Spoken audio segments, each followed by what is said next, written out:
जीवमजीवं दौवं जीर्णवरवसहेण जेणणि दिष्ठम्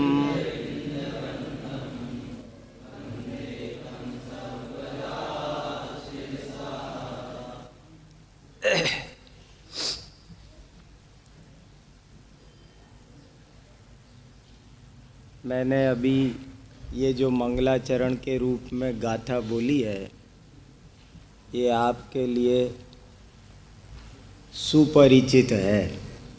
आप सब इससे अत्यंत परिचित है कि इस गाथा की रचना आज से 1000 वर्ष पहले आचार्य नेमिचंद्र ने की है।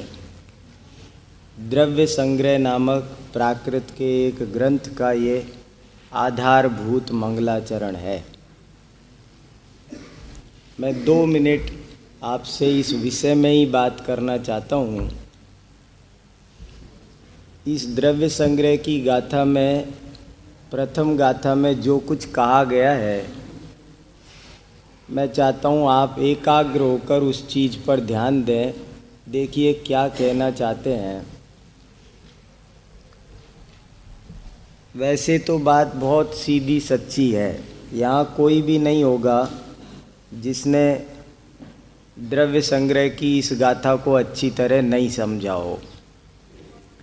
फिर भी मैंने इसे यहाँ उठाया है तो उसके पीछे मेरा इरादा है कि कुछ नई बातें आपको और इसमें बतानी है। गाथा का अर्थ तो बहुत सीधा सच्चा है कि जिन जिनेंद्र भगवान ने जीव और अजीव इन 2 द्रव्यों को समझाया है, मैं उन जिनेंद्र भगवान को सिर झुकाकर नमस्कार करता हूँ।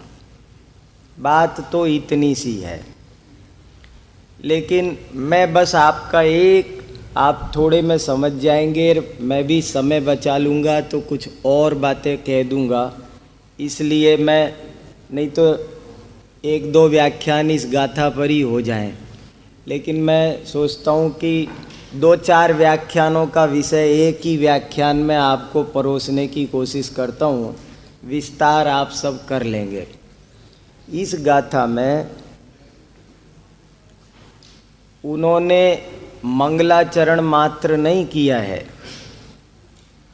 और वस्तु निर्देश मात्र भी नहीं किया है। मंगलाचरण 2 प्रकार के होते हैं, एक नमस्कारात्मक और एक वस्तु निर्देशात्मक, और एक तीसरे प्रकार के भी होते हैं,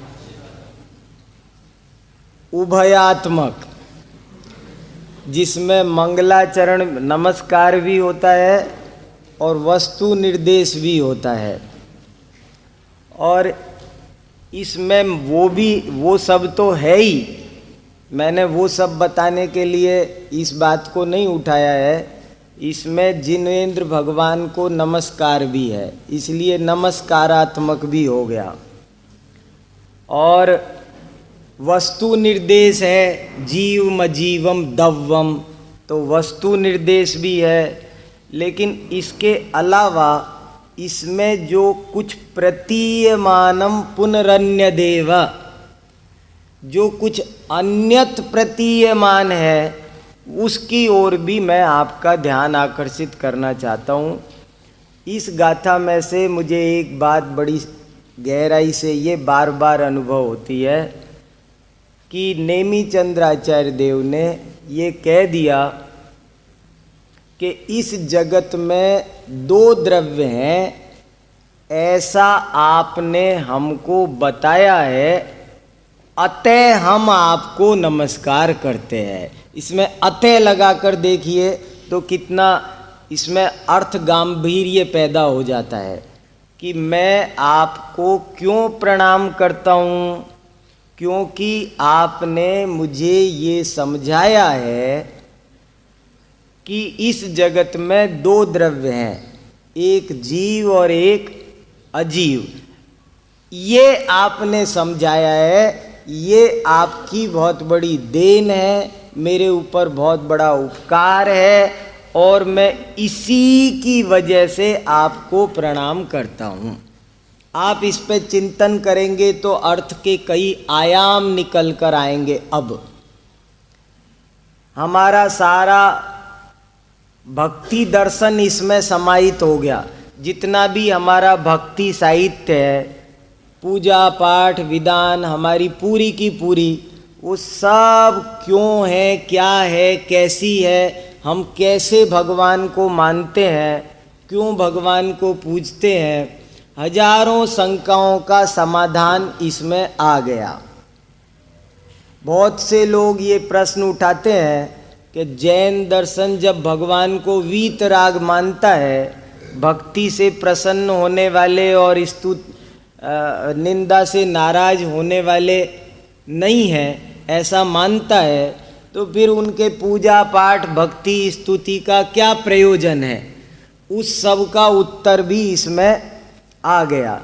ये गाथा छोटी सी जरूर है और बात बहुत सीधी सिंपल वे में जरूर है, लेकिन इसमें बहुत गहरे चिंतन की आवश्यकता है।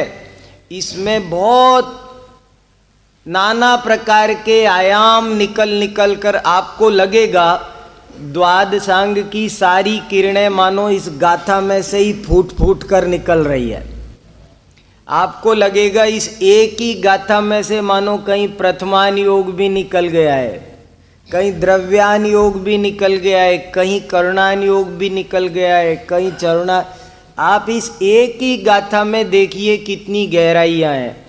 जैनाचार्यों के वचनों का कोई मुकाबला नहीं होता। वो कितनी गहराई में जाकर बोलते हैं, बहुत गहराई में जाकर वे बात को कहते हैं। धवला में वीरसेन आचार्य ने लिखा है कि मेरे गुरु जिनसेन आचार्य कैसे थे और मैं कैसा हूँ। उन्होंने तुलना की है और उस तुलना में ऐसा लिखा है कि मेरे गुरु जिनसेनाचार्य भी तो एक ऐसे वृषभ के समान थे, एक ऐसे बैल के समान थे कि जो एक बार पूंछ हिलाए तो हजारों मक्खियां उड़ जाए। मैं भी हूं तो बैल ही, उनका शिष्य हूं, लेकिन मेरे कटी पूंछ का बैल हूं। हिलाता तो हूं पर एक मक्खी नहीं उड़ती। कितनी गहरी बात उन्होंने करी। कहने का मेरा मतलब यह है, एक ही कथन में एक बात कथ्य होती है, लेकिन हजारों बातें निराकृत्य भी होती है। और अगर उस कथन का आनंद लेना हो तो उन निराकृत्यों को भी देखना होता है।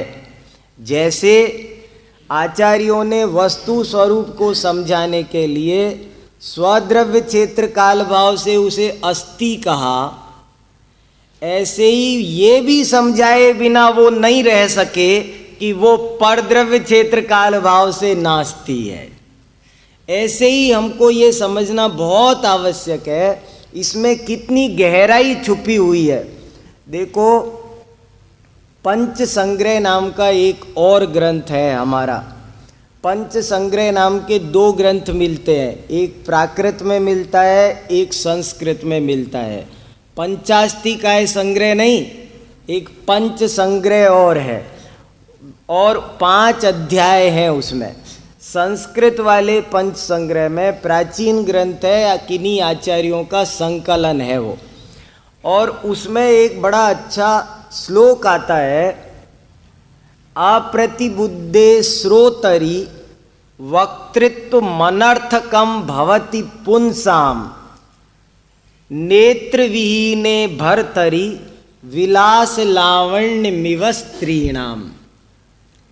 कि जैसे पति अंधा हो तो पत्नी कितना भी विलास हाव भाव श्रृंगार प्रसाधन लगाए सब व्यर्थ है। ऐसे ही यदि श्रोता बुद्धिमान न हो तो उसे शास्त्र सुनाना व्यर्थ है। कैसे कैसे उनके मन में भाव पैदा हुए होंगे। क्यों?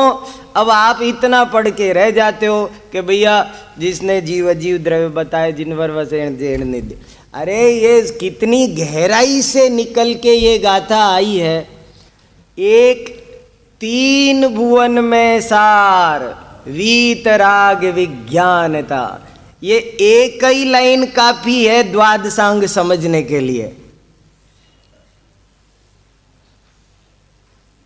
छत्र चूड़ामणि में वादीब सिंह आचार्य ने एक बड़ी अच्छी सूक्ति लिखी है। पीयूषम नई निःशेषम पिबन्नेव सुखायते। पीयूषम नहीं निःशेषम पिबन्नेव सुखायते। अमृत कोई घड़ा भर के पीने की जरूरत नहीं है। 4 बूंद भी पियो तो वो गुणकारी होता है। अमृत है तो कोई घड़ा भर के पीऊंगा तभी अमृत का फल मिलेगा, तभी अमर होऊंगा, सो बात नहीं है। 4 बूंद भी अमृत पिए तो उसे वो फल प्राप्त होगा। ऐसे ही ये जिनवाणी 1000 प्रवचन सुनो तब आत्मानुभूति होगी और मोक्ष मार्ग प्राप्त होगा, सो बात। एक लाइन से भी तुष्मास भिन्नम हो गया द्वादशांग पर्याप्त। 3 भुवन में सार वीतराग विज्ञानता हो गया पर्याप्त। और कुछ सुनने समझने की कहने की आवश्यकता नहीं है। जब हम इसमें से वे सब बातें पूरी नहीं समझते जो इसमें भरी हुई है तो आचार्यों को कुछ और भरना पड़ता है, तब वो कहते हैं खुलासा कर करके। ऐसे ही यहां भी कुछ ज्यादा कहने की जरूरत नहीं है। जीवम अजीवम दव्वम। इस जगत में 2 द्रव्य हैं, 2 हैं, एक नहीं, 2 द्रव्य हैं और एक जीव है और दूसरा अजीव है। जीव जीव ही है, अजीव अजीव ही है। जीव और अजीव ये 2 द्रव्य भिन्न हैं। याद रखना, मिलाना नहीं, भिन्न को भिन्न ही समझना। इनमें एकत्व, ममत्व, कर्तृत्व, भोक्तृत्व जब हम इसमें से नहीं समझते तो खुलासा करके समझाना पड़ता है कि इन 2 द्रव्यों में जीव कितने प्रकार से संबंध स्थापित करता है। कर्तृत्व से करता है, भोक्तृत्व से करता है, भाव्य भावक से करता है, ज्ञेय ज्ञायक से करता है। कितने आपको ये सब खुलासाएं समझाने पड़ रहे हैं। क्यों? क्योंकि आप इस पर गहराई से चिंतन नहीं कर रहे। जितनी गहरी ये बात आ रही है उस अतल गहराई में से आप नहीं पहुंच पा रहे। वहां तक अगर आप पहुंच जाओ तो आपको और कोई शास्त्र का वाक्य पढ़ने की जरूरत नहीं है। जीवम अजीवम दव्वम। जीव को जीव ही समझना। कुछ भी हो जाए, जीवो ही तावत क्रम नियमित आत्म परिणाम उत्पद्यमानो। जीव एव अनादि काल से आज तक नहीं, भविष्य में भी अनंत काल तक जीव जीव था, जीव है, जीव रहेगा। अजीव अजीव था, जीव है, अजीव रहेगा। बहुत चिंतन, जिनवाणी चिंतन बहुत मांगती है, मंथन मांगती है, मनन मांगती है। जब तक मनन मंथन, ध्यान क्या है? ज्ञान की ही सतत धारा का नाम तो ध्यान है। इस ज्ञान की बात पर गहराई से चिंतन करने की आवश्यकता है। पीयूषम नहीं निःशेषम पिबन्नेव सुखायते। अमृत पूरा पीने की जरूरत नहीं है। मंगलाचरण कितना करें? बहुत से लोग 5 मिनट की भाषण प्रतियोगिता होती है, 5 मिनट बोलना होता है, और मंगलाचरण ही करते 2 मिनट का। तो अब वो क्या कंपटीशन में फर्स्ट आएंगे? अरे भैया, मंगलाचरण ओम नमः हो गया कि नहीं? जरूरत है क्या वहां पर भी सकल कलुष विध्वंसकम श्रेयसाम परिवर्तकम धर्म संबंधकम भव्य जीव मन प्रतिबोधिकारकम पाप प्रणाशकम पुण्य प्रकाशकम? 5 मिनट का तो तुम्हें भाषण देना है और तुम 2 मिनट का मंगलाचरण का। तो बहुत पूजा कितनी बड़ी हो, मंगल करना है तो कितनी बड़ी पूजा करे, 8 घंटे पूजा करे तभी मंगल होगा क्या? पीयूषम नहीं निःशेषम पिबन्ने, जिनवाणी तो अमृत है, इसे बहुत पूरा का पूरा तालाब भर के पीने की जरूरत, थोड़ा सा भी गुणकारी है और पूर्ण गुणकारी है। ऐसे नहीं थोड़ा पियोगे तो थोड़ा गुण होगा। जैसे थोड़ा अमृत पीने से भी जीव अमर बन जाए, ऐसे ही थोड़ी जिनवाणी समझने से भी एक कथन जिनवाणी का, अरे नमो अरिहंताणम, बस। कोई कहे मैं तो और कुछ पढ़ूंगा ही नहीं, सुनूंगा ही नहीं जीवन भर, बस मेरा तो यही द्वादशांग है, नमो अरिहंताणम। बताओ इसमें द्वादशांग है कि नहीं है? कुछ बच जाएगा मोक्ष मार्ग? इस नमो अरिहंताणम पद में क्या बचा मुझे बताओ? निमित्त उपादान बच गए, 6 द्रव्य बच गए, 7 तत्व बच गए, 9 पदार्थ बच गए, क्या बच गए बताओ तो सही। एक बैरिस्टर चंपत राय हुए हैं, उन्होंने पुस्तक लिखी है की ऑफ नॉलेज।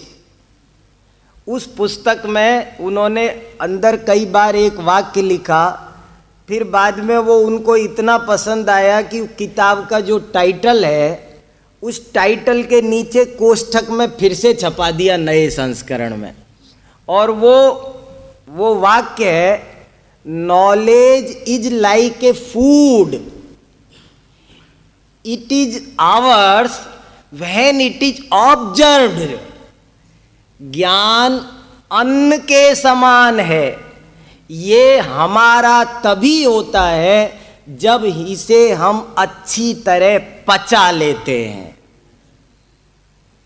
ज्ञान अन्न के समान है, ये तभी हमारा होता है जब इसे हम अच्छी तरह ऑब्जर्व कर लेते हैं। कोई कहे मैं आपसे कहूं आप मेरे घर आओ दिल्ली, मेरी लाइब्रेरी बहुत बड़ी है, मेरे पास में 1000 ग्रंथ है, मेरे पास में 100 तो डिक्शनरीज होंगी कम से कम। तो कोई कहे आप मेरे पास 1000 किताबें हैं, तो कहते होंगी। तेरे पास कितनी किताबें हैं इसकी कोई वैल्यू नहीं साहब, मैंने उसमें से 70-80% किताबें पढ़ी भी है। कहते इसकी भी कोई कीमत नहीं, तुमने पढ़कर पचाया कितना ये बताओ। कोई कहे मेरे घर में अनाज की बोरियां भरी हुई है, बोले ये कोई कीमत नहीं, मैं रोज खाता भी 12-12 रोटी हूं एक टाइम में, तो बोले इसकी भी कोई कीमत नहीं। तूने 12 रोटी खाई उसकी कोई कीमत नहीं, तूने पचाई कितनी, शरीर की कांति में किसे बदला, ऊर्जा में किसे बदला, कितना खाया इसकी क्या कीमत, कहां निकल गया पता नहीं। तूने उसे अपना बनाया क्या, तूने उसे अपने शरीर की ऊर्जा कांति में परिवर्तित किया क्या, उसकी कीमत है। ऐसे ही कितने शास्त्र पढ़े, उसकी कीमत नहीं, कितने पचाए गहराई से। मैं एक बात बार बार इसलिए आजकल सुनाने लगा सबको, वाचन से पाचन महान है। वाचन से पाचन महान है। कितना पढ़ा इसकी कीमत कुछ नहीं है। ढेर पढ़ते जाते वो जैसे वो स्वयंभू रमण समुद्र में वो है ना मगरमच्छ बड़ा वाला, ढेर खाता है मगर कोई कान में से कोई यहां से कोई यहां से, सब ढेर निकल के भाग जाते हैं सब। ऐसे ही हम भी पढ़ते बहुत है मगर वो निकल के भाग जाता है। थोड़ी देर में प्रमेय रत्नमाला पढ़ी, फिर ऊपर से व्याकरण डाल दी, फिर ऊपर से साहित्य डाल दिया, ऊपर से क्या डाल दिया, फिर क्या डाल दिया, फिर वहां भाग गए। सब ये डाला इतना है अंदर, मगर वो आपने किया तो है, अंदर डाला तो है, मगर वो निकल कर भाग गया। वो एक दृष्टांत तो आप सब सुने होंगे, कहा होगा। राजा के पास एक मूर्ति बेचने वाला आया, तो बोले ये मूर्ति 10 रुपए की, ये मूर्ति 1000 की और ये मूर्ति 1 लाख की, तीनों एक सी, तीनों मूर्तियां एक सी, मगर कीमत में ये अंतर। तो राजा ने कहा इतना अंतर वो भी? अरे भैया ऐसे होता है, एक 10 की, एक 12 की, एक 14 की, जरा फर्क कर। नहीं, एक 10 रुपए की, एक 1000 की, एक 1 लाख की। मूर्तिकार से पूछा क्या अंतर है? तो बोले महाराज एक धागा मंगाओ तब बताता हूँ। एक धागा मंगाया तो एक के इस कान में डाला, इस कान में निकल गया है, क्या ऐसे ही है ना। और दूसरे के डाला तो इस कान में डाला तो इधर निकल गया, और तीसरी के डाला तो अंदर ही चला गया। बोले महाराज ये फर्क है। ये तीनों मूर्तियां ये शिक्षा देती रहेगी कि इधर से सुन के इधर निकाल देने वालों की कीमत 10 रुपया, और इधर से सुन करके इधर निकाल देने वालों की कीमत 1000 रुपया, और इधर से सुनकर हजम करने वालों की कीमत। तो ये ऐसे इस विद्या को पचाने की जरूरत है। तत्व ज्ञान को टोडरमल जी ने लिखा, देखो तत्व विचार की महिमा। ये विचार क्या है? विचार क्या है? ये पढ़ना मात्र विचार नहीं है, उस पर गहरा मंथन शांत एकांत मन से घोटे जाओ, तब उसमें जो अर्थ के छटाएं उभर कर आती हैं, तब जो भाव समझ में आता है, वही जिनवाणी का असली कथ्य होता है। एक और बड़ा सुंदर श्लोक है, सतेन गुणिता आयाति सहस्रेण तु तिष्ठति, सहस्राणाम सहस्रेण प्रेत्य चेह च तिष्ठति। बड़ा सुंदर श्लोक है, आप सबको याद कर लेना चाहिए। हजारों अच्छे श्लोक याद कर। हम तो पाठ करने के बहाने इतने श्लोक याद हो गए, अपने ही आप याद हो गए। ये छोटे बड़े काम के श्लोक है। देखो कितना अच्छा श्लोक है। सतेन गुणिता आयाति सहस्रेण तु तिष्ठति, सहस्राणाम सहस्रेण प्रेत्य चेह च तिष्ठति। ये विद्या कैसे प्राप्त होती है और किस स्तर तक प्राप्त होती है? बोले सतेन गुणिता आयाति, 100 बार पढ़ो तब तो समझ में आती है। एक बार पढ़ने से थोड़ी समय सार समझ में आ जाएगा। एक ही किताब पर पीएचडी करनी हो तो उसे 100 बार 100 दृष्टियों से पढ़ना पड़ता है।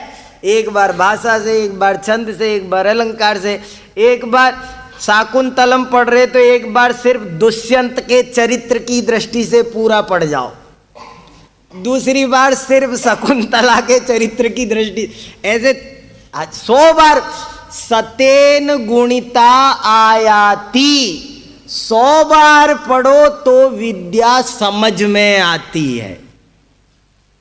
सहस्रेण तु तिष्ठति।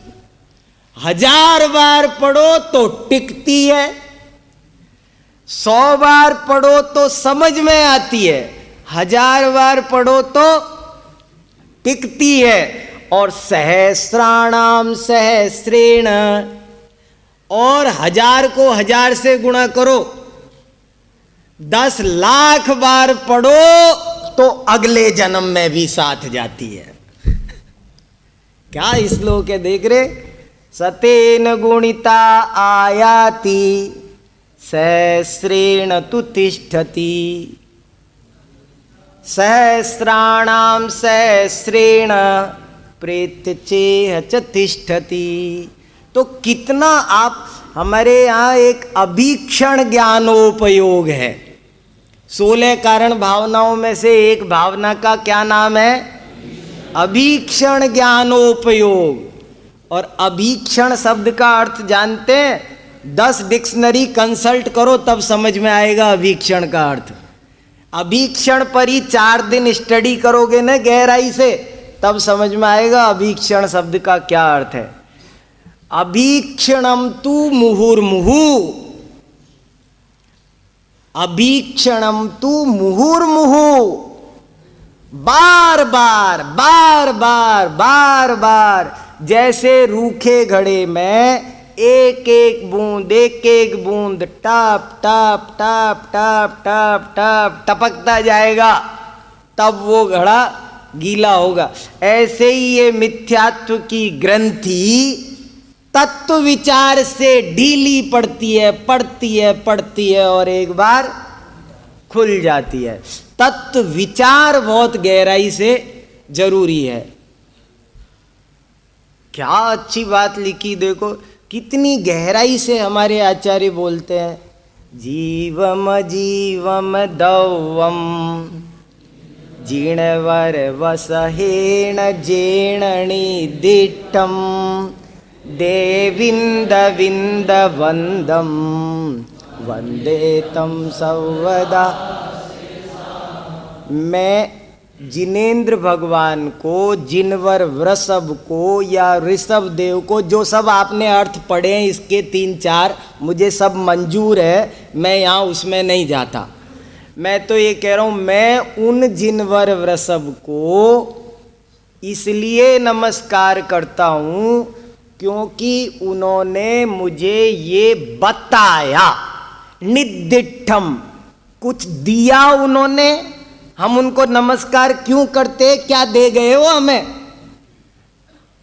उन्होंने क्या दिया, बोले क्या दिया क्या बताएं, उन्होंने हमें ये बता दिया कि इस जगत में 2 द्रव्य हैं, ये बता दिया, ये बता दिया, हमें ये समझा दिया, हमारी बुद्धि निर्मल कर दी, हमें ये ज्ञान दे दिया, हमें ये एक मास्टर की पकड़ा दी, हमें उन्होंने एक ये मास्टर की पकड़ा दी। भूलना नहीं एक पल को भी, इस जगत में 2 द्रव्य हैं। कुछ भी पढ़ते सोते उठते खाते बोलते चलते भूलना नहीं, किसी भी विषय पर विचार करते भूलना नहीं। द्रव्य 2 है, व्यवहार से कुछ भी कहते जाना मगर भूलना नहीं। द्रव्य 2 है, जीवम जीवम दवम। क्या बताऊं आपको, जैन दर्शन हमारे देश की एक अत्यंत प्राचीन, अत्यंत समृद्ध और अत्यंत व्यापक विचारधारा का नाम है। अत्यंत प्राचीन, अत्यंत समृद्ध और अत्यंत व्यापक विचारधारा का नाम है। पृथ्वी के इस छोर से उस छोर तक, समय की अनादिकाल तीर्थंकर ऋषभ देव से लेकर आज तक जिसने भी कभी एक बार जैन दर्शन को पढ़ा, वो जैन दर्शन से प्रभावित हुए बिना नहीं रहा। चाहे वो सम्राट विक्रमादित्य हो, चाहे वो सम्राट चंद्रगुप्त हो, चाहे बड़े बड़े राजा भोज के दरबार में जो सरस्वती की मूर्ति में बहुत सारी बातें हैं। मैं कहाँ क्या क्या बोलूँ, क्या क्या नहीं बोलूँ, यही चिंता करते रह रहा हूँ 3 दिन से। क्या क्या सुनाऊँ, क्या क्या रोक ले, क्या क्या बचा दूँ। राजा भोज के दरबार में कैसे कैसी बातें हैं। राजा भोज के दरबार में जो सरस्वती की मूर्ति है, एक बार कोई हमारे साथी विद्वान बोले ये सरस्वती को मानना तो मिथ्यात्व है। मैंने कहा हद हो गई, मैं तुमको क्या समझाऊं और क्या बोलूं। हमारे जैन दर्शन का प्रभाव इसीलिए घट गया। ये विश्वव्यापी जैन दर्शन जो इतना संकीर्ण हो गया, इसे देखकर आंख में आंसू भर आते हैं। हमारी अज्ञानता पर हमें तरस आता है।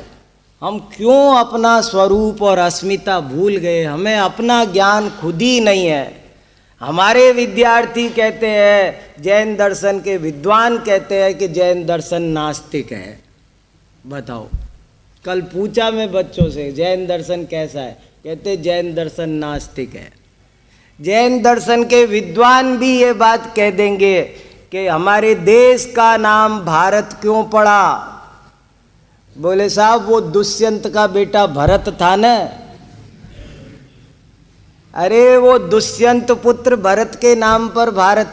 वासुदेव शरण अग्रवाल ने मार्कंडेय पुराण की प्रस्तावना में ऐसा लिखा है कि मैं भी ऐसा समझता था कि दुष्यंत पुत्र के नाम पर हमारे देश का नाम भारत पड़ा है, लेकिन दुष्यंत पुत्र के नाम पर भारत नहीं है। ऋषभ पुत्र भरत के नाम पर इस देश का नाम भारत है। हमारे पूर्वजों ने हमारे देश का नाम भारत इसलिए रखा कि तुम भरत के आदर्शों पर चलना। क्या है भरत का आदर्श? भरत जी घर में ही वैरागी, जो जल बीच कमल अंतःपुर। ये भरत का संदेश है। गृहस्थो मोक्ष मार्गस्थो, ये संदेश एक हर व्यक्ति को, यहाँ के हर नागरिक को रहे कि तुम साधु ना बन सको। ऋषभदेव भरत से पहले हमारे देश का नाम अजनाभ वर्ष था। और ये बात कोई हमारे पुराणों में जैनी कहते हैं तो बड़ी बात नहीं है। उनके 18 के 18 पुराणों में ये बात लिखी हुई है। एक भरत और भारत नाम की पुस्तक ही कुंद कुंद भारती से छपी हुई है।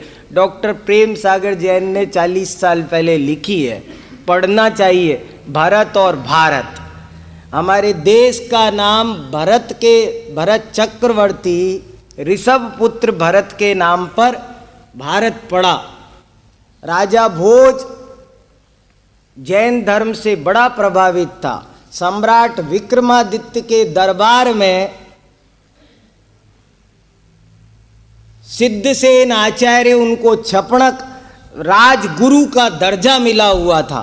राजा भोज के दरबार में प्रभाचंद्र, माणिक्यनंद जैसी आचार्यों को वहाँ पर धारा नगरी में हर प्रकार से संरक्षण और सुविधाएं दी गई थी। धनंजय कवि थे। धनंजय कवि राजा भोज के दरबार में कितने विद्वान थे। धनंजय कवि ने नाममाला लिखी है। नाममाला के अंत में, नाममाला में शब्दों का भंडार है। विद्वानों के पास, वक्ता के पास शब्दों का बहुत बड़ा भंडार होना चाहिए। जैसे जिस स्त्री के बाल हों वो ही जूड़ा बना सकती है, जिसके बाल ना हो वो क्या जूड़ा बनाएगी। ऐसे ही जिसके पास में शब्दों का बहुत भंडार हो वही अच्छा वक्ता बन सकता है। जो शब्दकोश पर जिसका अधिकार नहीं है वो वक्ता नहीं बन सकता। धनंजय कवि की नाममाला गोपालदास बरैया खूब पढ़ाते थे। गणेश प्रसाद वर्णी धनंजय की नाममाला पढ़ाते थे। वो पढ़ने से बहुत ज्ञान वृद्धि होती है।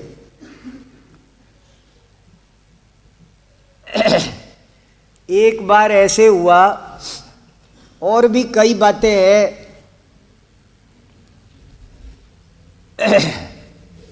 एक बहुत गरीब आदमी था और वो गरीब आदमी इतना दुखी था कि घर छोड़ के चला गया। घर छोड़ के चला गया तो बच्चे पीछे से बिलख रहे थे, भूख भूख कर रहे थे। उसने कहा मैं कुछ ढूंढ के लाता हूँ, कहा और घर छोड़ के चला गया। थोड़ी बहुत देर 8-10 घंटे घूम घाम के फिर घर आया। घर आया तो दरवाजे पे ही देखा तो अंदर से आवाज़ आ रही थी, बच्चे रो रहे थे, भूख भूख चिल्ला रहे थे और माँ कह रही थी अभी तुम्हारे पापा कुछ लेके आएंगे तब कुछ बना के खिलाऊंगी, शांति थोड़ी देर और रखो। उसने सोचा चलो ये थोड़ी दिलासा दे रही है, अब मैं खाली हाथ अंदर जाऊंगा तो वो आशा भी टूट जाएगी, इसलिए घर अंदर जाना ठीक नहीं, वापस निकल गया। सोचा नदी में कूद के मर जाऊंगा इससे बढ़िया। तो वो जा रहा था तो रास्ते में एक किसान ने उसको 3 भुट्टे दे दिए। बोले ये गरीब आदमी है, दुखिया रहा है, अपने खेत में से 3 मक्का के भुट्टे तोड़ करके उसे दे दिए। वो खुश हो गया कि 3 भुट्टे मिल गए, अब मैं घर जा सकता हूँ। नदी पर जो मरने आया था उसकी बजाय उसने सोचा अब नदी आया हूँ तो नहा धो चलता हूँ। उसने अपने वो भुट्टे कपड़े में लपेट कर नदी के किनारे रखे और नदी में स्नान किया।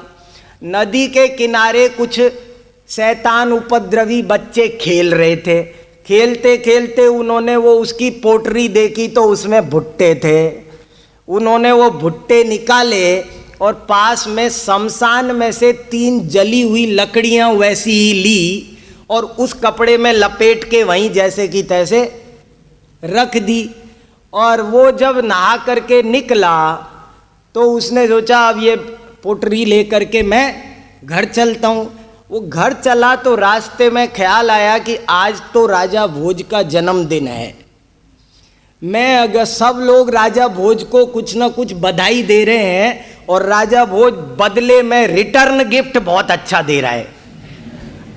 वो रिटर्न गिफ्ट, बर्थडे है उसका, अपन कुछ गिफ्ट दे आते, रिटर्न गिफ्ट बहुत अच्छा मिलेगा। तो उसने सोचा मैं क्या दूं, ये 3 भुट्टे लेकर के राजा के पास जाता हूँ। वो राजा भोज के दरबार में बहुत बड़ी लाइन लगी हुई थी, पीछे ही पीछे लाइन में खड़ा हो गया।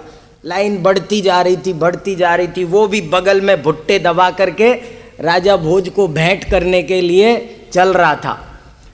चलते चलते जब वो पहुंचा और वो भुट्टे उसने उनको, भुट्टे समझ गए ना, वो भुट्टे कहाँ थे अब, उसमें 3 जली हुई लकड़ियाँ थी। वो 3 जली हुई लकड़ियाँ राजा भोज को भेंट करी। भेंट करते ही जैसे ही वो ऐसे खोला, गिफ्ट मिलते ही खोला, बोले ये क्या बदतमीजी है, एक ये कौन है, पकड़ो इसे। तुरंत वो थे सिपाही वगैरह, उन्होंने ये क्या मामला है, ये कोई आतंकवादी आ गया लगता है। ओ बोले ये क्या हमारे साथ क्या मजाक है इसकी, ये हिम्मत, हमें ये शमशान की जली हुई ये 3 जली लकड़ियां ये हमें भेंट दे रहा है, कैद करो इसे। कैद कर लिया। धनंजय कवि बोले, धनंजय कवि दरबार में थे, बोले महाराज आप कहो तो मैं कुछ कहना चाहता हूँ। बोले कहो। धनंजय कवि बोले महाराज एक श्लोक ही है पूरा का पूरा, बड़ा श्लोक शार्दूल विक्रीडित नहीं सुनाता हूँ, इतना समय नहीं, पर उसका अर्थ बताता हूँ। महाराज ये 3 लकड़ियाँ भी एक शिक्षा दे रही है। बोले क्या शिक्षा दे रही है, कि इस दुनिया में 3 ही लोग जलाने वाले हुए हैं।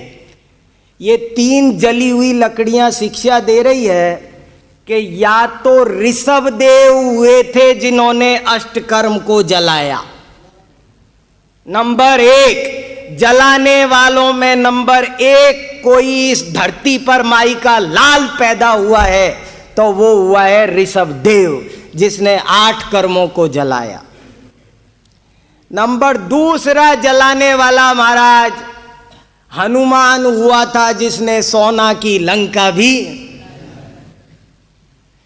तीसरा जलाने वाला अर्जुन हुआ है जिसने खांडव वन जला दिया, और चौथा जो गरीबी को जला दे, ऐसा इस दुनिया में कोई माई का लाल पैदा नहीं हुआ। आप गरीब का दुख क्या समझोगे महाराज?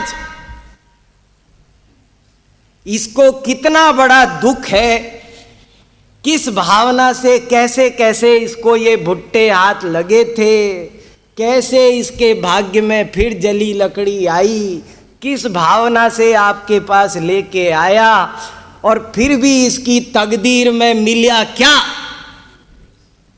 बोले गरीबी को, आप जैसे राजा के रहते हुए भी आपके राज्य में भी ऐसे गरीब है। ये 3 लकड़ियां सिद्ध कर रही है कि इस दुनिया में से गरीबी को मिटाने वाला, उसे जला देने वाला कोई चौथा सूरवीर हो तो बता दो मुझे।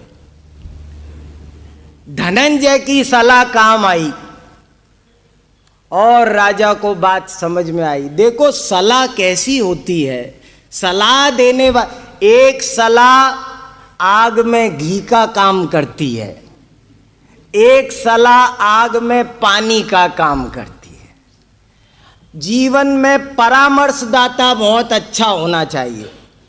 परामर्शदाता जीवन में एक सम्यक्त कौमुदी नाम का ग्रंथ है, उसमें और एक कहानी आती है। मैं अपने मस्तिष्क में पैदा होने वाली और सब बातों को शांत करता हूँ, समय हो गया। एक कहानी सम्यक्त कौमुदी की सुनाकर बात पूरी करता हूँ। सम्यक्त कौमुदी में एक बड़ी अच्छी कथा आती है। मैं उस कहानी को सुनाने से पहले आपसे एक निवेदन करना चाहता हूँ। आप हंस ले ना भले, लेकिन मेरी कहानी को हंसी में मत उड़ाना। और उस कहानी को में से आप चिंतन करोगे तो आपको बहुत अच्छे अच्छे जीवन के, हमेशा आपके बड़े काम आएगी वो कहानी। इतनी अच्छी कहानी है, इसलिए वो कहानी को सुनाने का मेरे से लोभ संवरण नहीं हो रहा। वो भी कहानी कुछ कुछ इसी टाइप की है और बड़े ही काम की, परामर्शदाता की कहानी है। आदमी के व्यक्तित्व के निर्माण में, व्यक्तित्व के विकास में उसके परामर्शदाता का बहुत बड़ा योगदान होता है। दुनिया में नाम के राय बहादुर बहुत मिल जाएंगे, लेकिन सच्ची राय देने वाले कम ही मिलेंगे। जगह जगह काम भोग बंधन की कथा की सलाह देने वाले, गाली का जवाब गोली से भी 2 चूड़ियां थोड़ी पहन रखी है, ऐसी शिक्षा देने वाले तो तुम्हें बहुत मिलेंगे। लेकिन शांति का ज्ञान वैराग्य की उपदेश देने वाले, सलाह देने वाले कम ही मिलेंगे। आपको अगर विद्वान बनना है, अच्छा आदमी बनना है, तो ये कहानी हमेशा याद रखना। सम्यक्त कौमुदी नामक ग्रंथ में आती है। बहुत कहानियां हैं उसमें। आप कहानियां पढ़ो तो आपको बहुत, पहले तो कहानियों से ही शिक्षा दी जाती थी।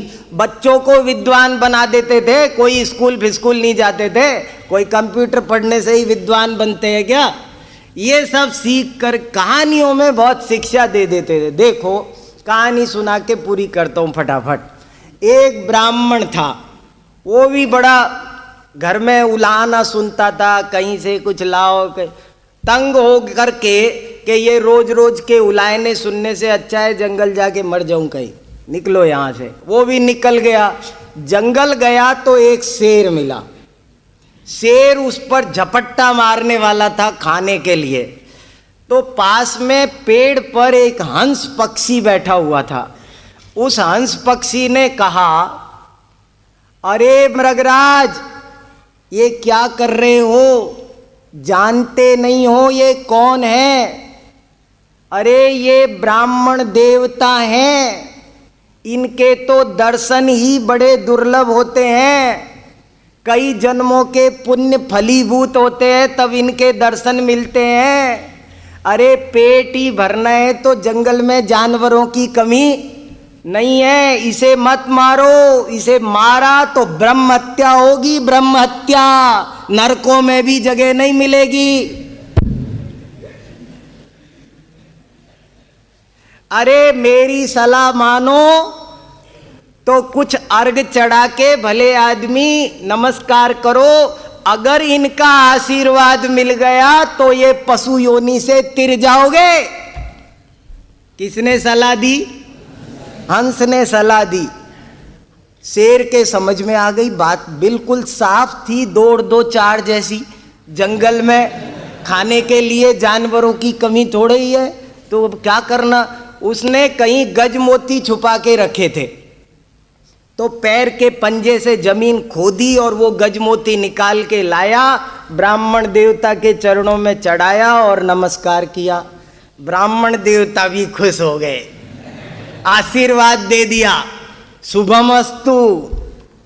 और आया तो मरने था, मगर फिर घर चला गया। उसी भाड़ में फिर पहुंच गया, जिस भाड़ से उसे वैराग्य हुआ था उसी भाड़ में फिर पहुंच गया। और आनंद हो गए, गुलछर्रे उड़ गए, खीर पूड़ी पकोड़े मटर पनीर सब्जी पूड़ी क्या क्या क्या सब बनने लगे। बढ़िया मूंग की दाल के हलवे पलवे सब, अच्छे अच्छे कपड़े दो चार बढ़िया जे कलप लगा के प्रेस करके कुर्ता पजामा पहनने लगा। थोड़े दिन आनंद हो गए, मगर वो खुद तो कमाता नहीं था। संचित पूंजी कितने दिन चलती, तो थोड़े दिन में फिर ठन ठन गोपाल, फिर खाली। पत्नी बोली फिर से कुछ लाओ ना। वो फिर से चला गया वहीं। अब की बार तो रास्ता पता था, उत्साह भी था, अब तो कदम तेजी से बढ़ रहे थे। चल दिया, गया। उसी पेड़ के नीचे वो शेर बैठा था। उस शेर ने दूर से ही आते देख लिया और हाथ जोड़ के खड़ा हो गया। आइए आइए आइए, हे प्रातः स्मरणीय ब्राह्मण देवता पधारिए, स्वागतम स्वागतम स्वागत। धन्य हूं मैं, धन घड़ी यो धन दिवस यो ही धन जन। बोले वो कितना बढ़िया दिन था जब आपके दर्शन हुए थे। उस दिन से मैं रोज सुबह उठ के आपको परोक्ष नमस्कार करता हूं, और आज मेरा फिर पुण्य फलीभूत हुआ है जो आपके दर्शन हुए। आइए आइए, बैठिए बैठिए। आज मैंने आपके लिए बहुत सारे गजमोती इकट्ठे किए इस दिन की प्रतीक्षा में। उस दिन तो मेरे पास थोड़े से ऐसे ही थे, आज मैंने आपके ही लिए बहुत इकट्ठे करके रखता था मैं, बहुत है मेरे पास, आइए बैठिए। वो उन गजमोतियों को चढ़ा के प्रणाम करने लगा। मगर आज स्थिति में एक परिवर्तन था। आज हंस की जगह कौआ बैठा था। वो कौआ बोला, अबे ओए,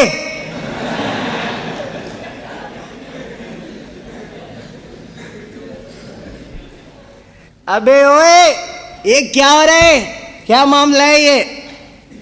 उसने बता दिया क्या मामला है। जो कुछ सीखा था हंस से उसे जो सदुपदेश प्राप्त हुआ था, उसने वो सारा अक्षर से याद कर रखा था। उसने पूरा आमनाय कर रखी थी, उसकी कंठस्थ था, उसे कंठपाठ प्रतिस्पर्धा। उसने जैसे कि तैसे वो लाइनें सुना दी। अब वो सुनाते ही वो कौआ बोला, अरे बना दिया ना तुझे उल्लू, तुझे ये किसी ने उल्टी पट्टी पढ़ा दी। भले आदमी, ना कोई ब्राह्मण ना कोई शूद्र ना कोई देवता, कुछ नहीं होता, सभी के एक सी हड्डी मांस होते, कुछ फर्क नहीं होता। ये किसी ने तुझे मूर्ख बनाया, मूर्ख, और तू मूर्ख बन गया। उसके पास स्वविवेक नहीं था। तो स्वविवेक नहीं था तो होना क्या था। जिनके पास स्वविवेक नहीं होता है उनकी यही दुर्दशा होती है। वो तो कौआ तो चाहता ही ये था कि ये काम तमाम करे तो थोड़ा प्रसाद मेरे भी हाथ लग जाए बाद में। और उसने ये सलाह दी कि कोई ब्राह्मण नहीं, कोई शूद्र नहीं, सब एक से होते। किसी ने मूर्ख बनाया तो उसने उस ब्राह्मण का रंगमंच पर दिखाने योग्य दृश्य नहीं है, इसलिए बोलना भी नहीं चाहिए क्या कर दिया। और देखो, हंस ने सबका भला किया, अपना भी, खुद ने भी पुण्य बांधा, ब्राह्मण का भी, शेर का भी, ब्राह्मण के घर वालों का भी, उसने सबका भला किया। और कौवे ने सबका बुरा किया।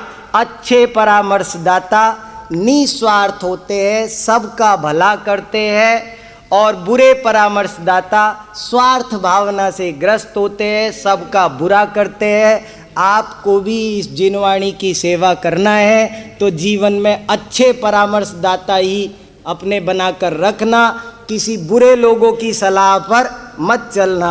मैं इसी भावना के साथ मेरी बात पूरी